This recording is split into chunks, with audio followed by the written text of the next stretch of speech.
কিছু মানুষ আপনাকে ছেড়েও যাবে না, আবার তার সাথে থাকলে আপনাকে শান্তিও দিবে না। আপনি ছেড়ে যেতে চাইলে সে এমন কিছু করে ফেলবে, আপনি থেকে যেতে বাধ্য হবেন। আবার আপনি থেকে গেলে আপনাকে শান্তি দিবে না। এসব মানুষ এক প্রকার টক্সিক। তারা মূল উদ্দেশ্য হচ্ছে আপনাকে শান্তি না দেয়া।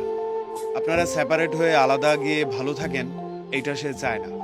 আবার তার সাথে থেকে আপনি স্বস্তির নিঃশ্বাস ফেলেন, সেটাও কেমন যেন ওর সহ্য হয় না।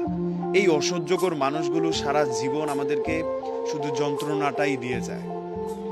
এসব মানুষদেরকে আমরা প্রশ্ন করতে পারি না, অপমান করতে পারি না, একেবারে স্বার্থপরের মতো ফেলেও যেতে পারি না। তারা থেকে গিয়ে আমাদেরকে যন্ত্রণা দেয়, ছেড়ে যাওয়ার জন্য মানা করে, থেকে যাওয়ার জন্য আবার বায়নাও করে। এসব মানুষ সারা জীবন শুধু কষ্টই দিয়ে যায়। কেমন যেন একটা ভেতরে খোদাই করা যন্ত্রণা সারা জীবন রেখে দিতে চায়। আমি এককভাবে ওকে নিয়ে কোনো আপত্তি নেই, আমার কোনো প্রশ্ন নেই।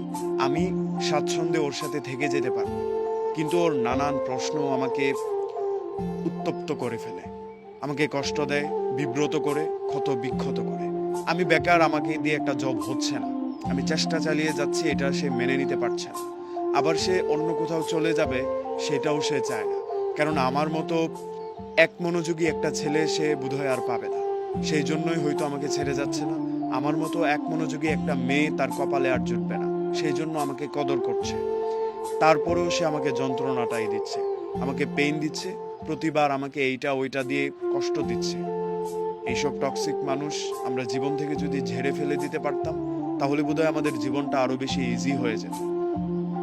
কিন্তু আফসোস, এদেরকে ছেড়ে গিয়েও আমরা পারি না, আবার থেকে গিয়েও শান্তি পাই না।